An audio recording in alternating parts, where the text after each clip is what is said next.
নমস্কার। আমি এখন আছি রামেশ্বরম, আর এই দেখতে পাচ্ছেন অগ্নিতীর্থম আমার পিছনে। অগ্নিতীর্থম এবং ভারত মহাসাগরে, দক্ষিণ মহাসাগরে দেখতে পাচ্ছেন। আর এর ওর পরে হচ্ছে শ্রীলঙ্কা। আর আমি লাস্ট দক্ষিণ মহাসাগরের লাস্টে আমি যাবো এরপরে।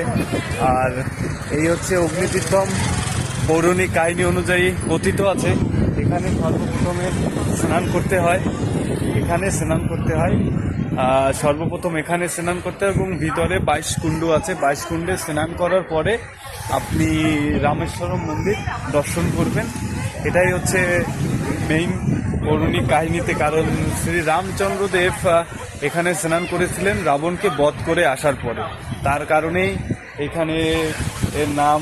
আরও একটা পৌরাণিক কাহিনী আছে, যখন সীতামাতাকে উদ্ধার করে আনার পর এখানে সীতামাতা অগ্নি পরীক্ষা দিয়েছিলেন আসার পরে তার সতীত্ব পরীক্ষার জন্য। তো এই জন্য এটার নাম অগ্নিতীর্থ। নমস্কার।